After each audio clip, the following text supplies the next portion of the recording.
Okay, let's do it. Boom, boom, boom, boom, boom, boom. What's up, people? How's it going?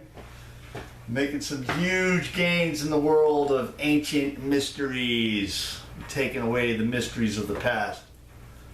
Button up my shirts are proper. Here we go. How's that? There we go. Okay, here we go. This is gonna blow your mind. All right, a lot of YouTubers are out there paying attention. They're kicking back some awesome ideas, good feedback. There is intelligence out there in YouTube land, buku intelligence. So keep it coming, man. Keep coming with some ideas. Keep coming with the questions. I'll keep putting out what I know. We'll get to the end of this, you know, and hopefully ascend to a higher state of consciousness on Earth.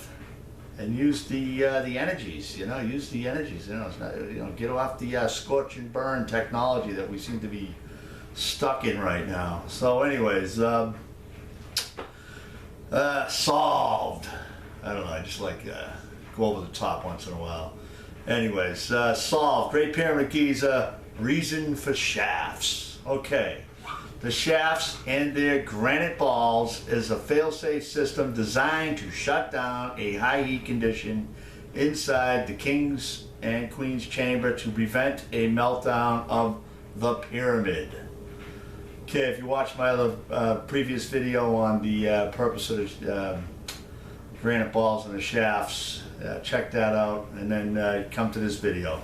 It'll make more sense. So this is like part 2 of the shaft dilemma.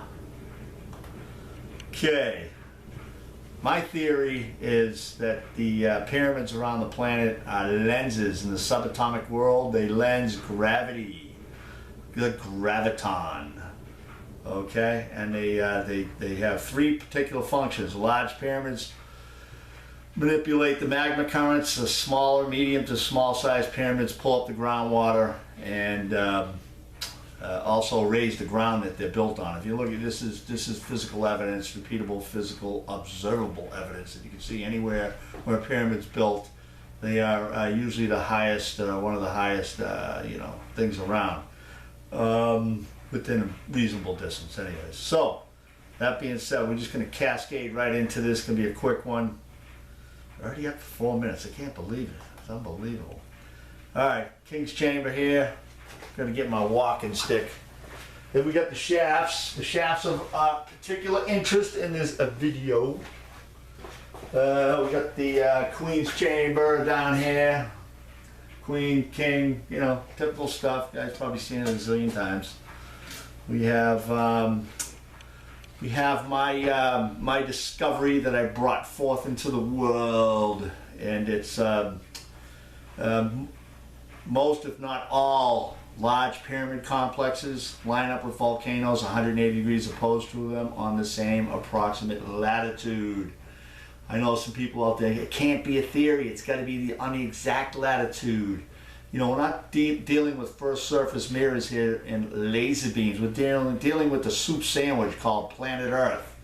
All right, so anyways, it's this isn't an anomaly. This is an unbelievable fact, and check it out yourself. Go online, Google. You got a globe, you got an atlas. They all line up. Mountain ranges line up with mountain ranges. I'm not going to get, again, watch my other videos on pyramid gravity force. Get into it. Here's the pyramids right here. They line up with the Hawaiian hotspot. In particular, we're going to study this one because this is active. This is the only open hotspot to date that stays open 24/7, 365, on and on and on, and it's quieting down the tectonic plates out in the Pacific. There it is. That's the Hawaiian island chain, and the irony it has it's set up with the dog-shaped leg to it, or the Orion-shaped leg, or you know, 100 other different words for that particular alignment. But you know, that's it. And here's a nice picture here. This kind of just dials it right in. Hope you can see that. You can't. Jesus, gotta get the lighting on this better or something. It's not working. Uh-oh, we're all going to pieces now. some reason that's not coming up. But anyways, it's the moon over the pyramid with the Sphinx in front of it. It's going to take me a half an hour to brighten that up, so we'll just skip right out of it. It's not that important. Just trying to drive home a point that the moon's gravitational field lenses inside these pyramids. Okay.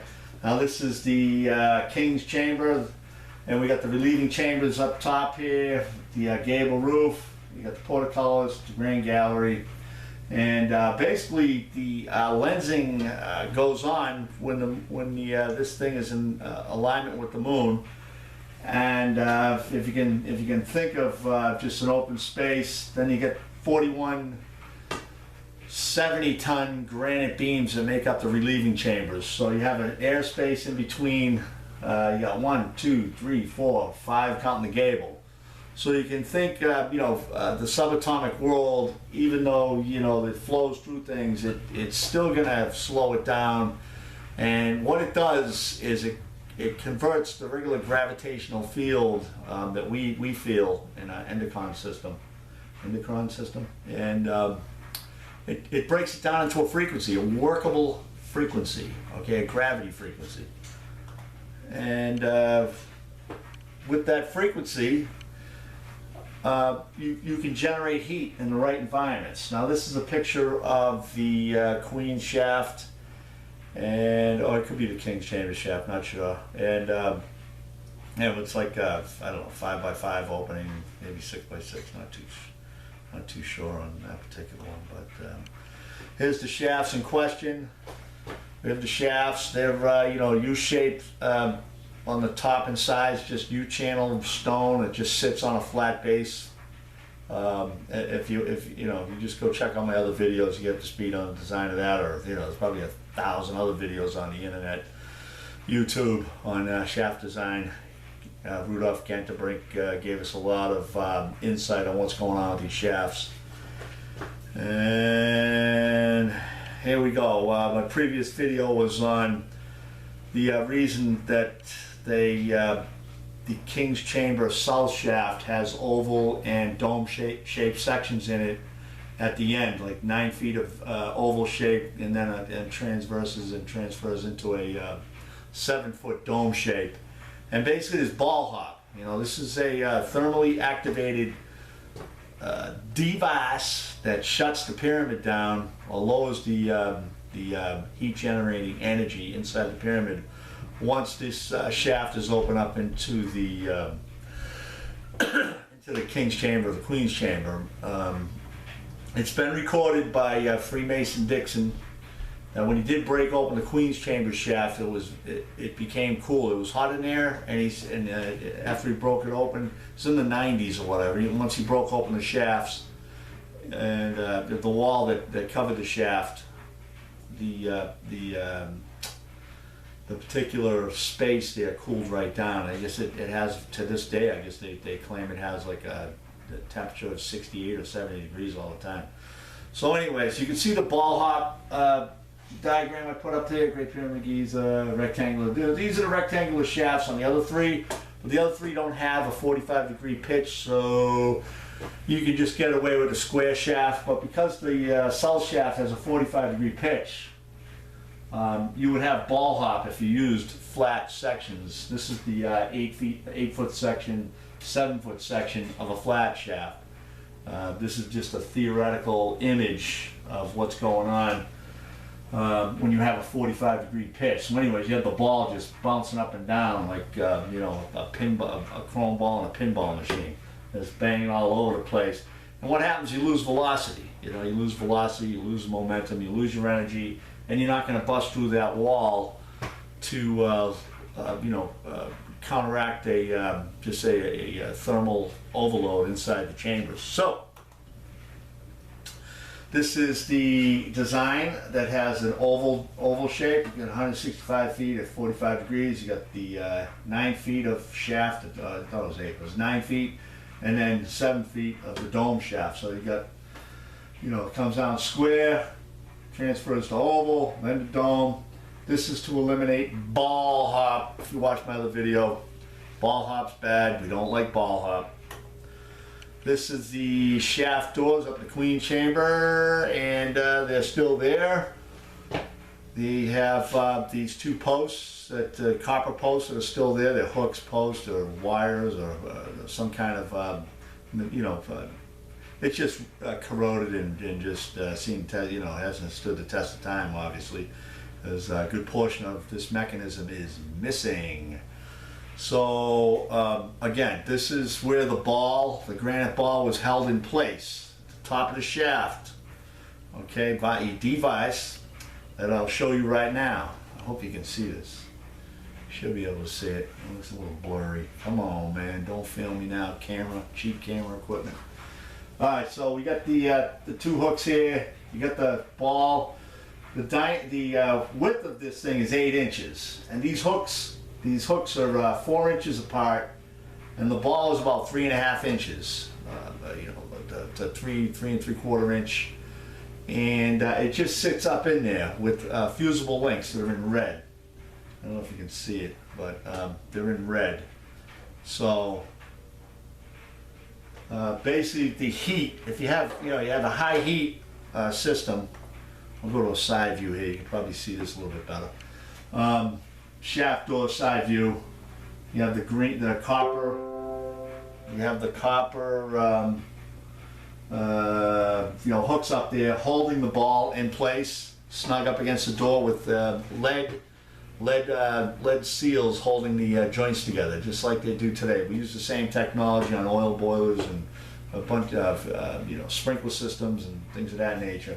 You have a little lead in there, it heats up, the lead dribbles out, the spring's allowed to overcome the resistance that the solid lead once had, and it either slams shut an oil valve or it opens up a valve and water comes flying out.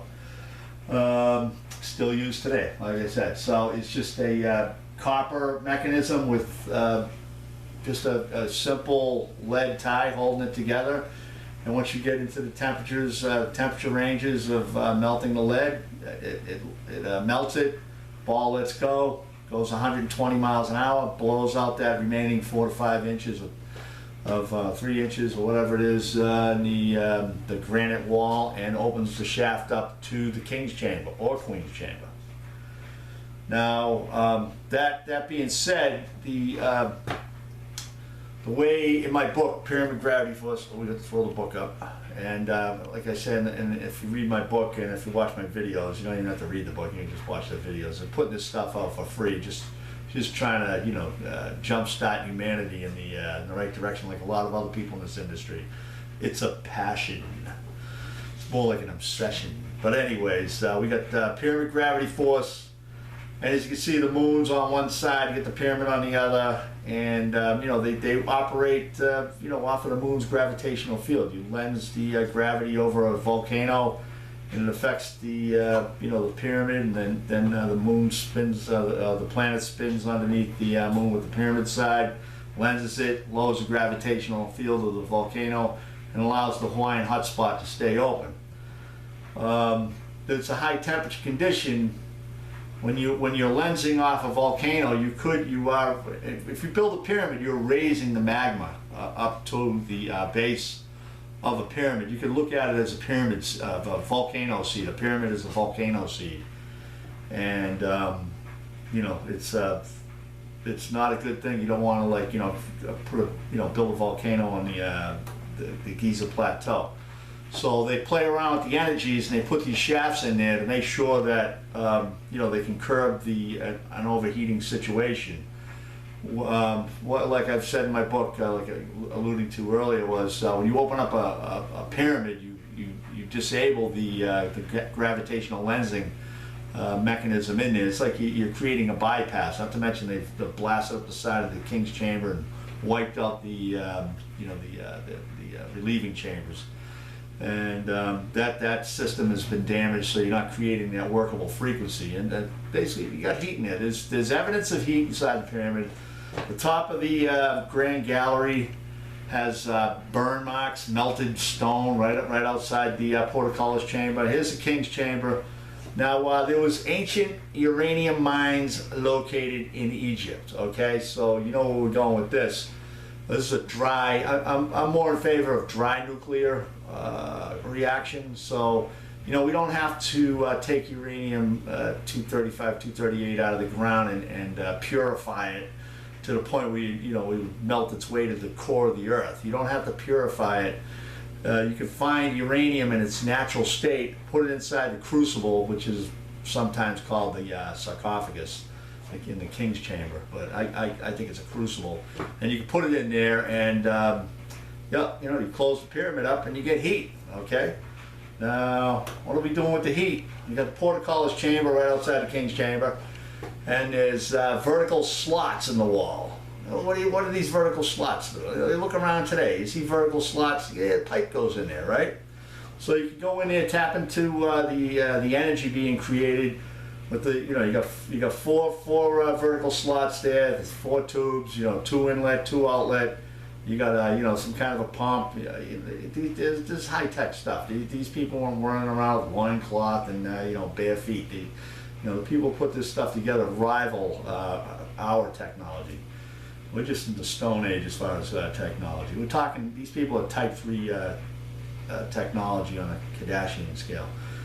Kardashian scale, not a Kardashian. I'm mixed up with those other people on TV. Anyways, yeah, so the portcullis chamber, I mean, 3 or 4 of the doors are missing, but you can see there's clearly a heat shield, okay? And those loops up there, the half-round things, those are just mechanisms to lift the doors open. They're similar to the shade that you have on your window. You know, you have one round post on one side and the flat post goes in the other. You wind the spring up and then you unwind it. You know, the shade goes up and down. It's the same thing, same mechanism. Real simple, spring-loaded, you know, easy peasy, Japanesey. So here's the vertical tubes again. You have the, you know, you just go in there, it can pick up the heat, it can go in, maybe grab some heat, come back out. And right here you have, you know, there's evidence of heat being removed from pyramids in China.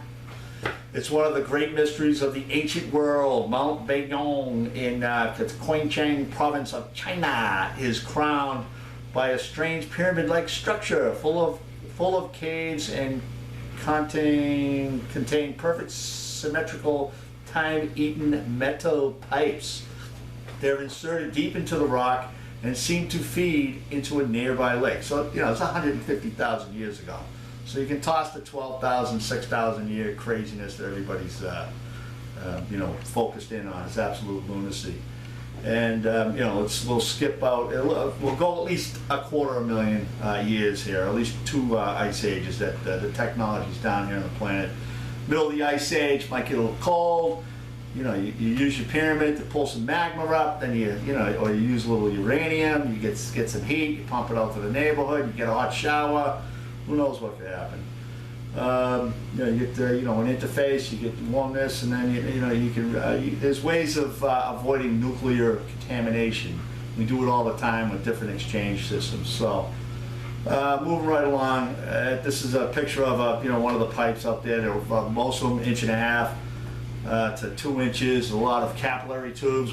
Capillary tubes are tiny. What do you use capillary tubes for? Instrumentation. So you throw some instrumentation in there. You know what the pressures are, you know what the temperatures are. You know, it's not a big mystery here. Just go back, you look at the stuff we're using today. Anyways, my books, Pyramid Gravity Force, and There Is Something About the Moon. All right, let's try to keep it together, keeping it short on the humor, and getting serious. So hopefully this gives everybody a jump in the right direction.